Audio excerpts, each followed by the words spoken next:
महसूल मंत्री श्री बावनकुळे साहेबांना आतापर्यंत काँग्रेस यांच्या काळात पानंद रस्ते आणि शेत रस्ते नव्हते, स्मशानभूम्या नव्हत्या.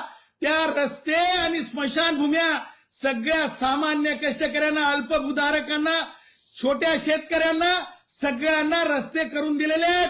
रस्ते अडवण्याचा अधिकार तुझ्या बापानं किंवा तुझ्या आजोबानं तुला दिलेला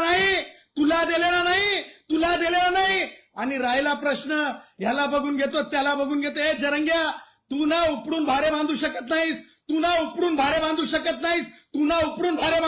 नाहीस, कारण भारे बांधायसाठी ना जरंग्या माणसामध्ये शक्ती लागत असती रे.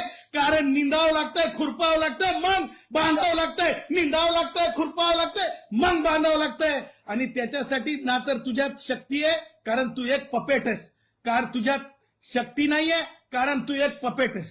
आणि म्हणून मला त्या पुढे जाऊन सांगायचं आहे की ज्या प्रकारे जरंगे व्यक्त होत आहे त्याच्या व्यक्त होण्यामध्ये आणखीन काही महत्वाच्या गोष्टी आहेत.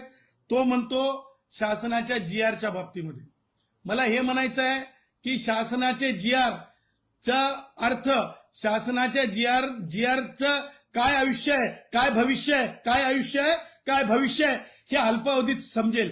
म्हणे 17 तारखेपर्यंत प्रमाणपत्र नाही दिले तर म्हणे अबे मला वाटतं त्या आमच्या त्या दाढीवाल्या मिया भाई बोलो भाई भाईजान मामूजान भाईजान जरंगे जान भाईजान मामूजान भाईजान जरंगे जान म्हणतात ना. वान नाही तर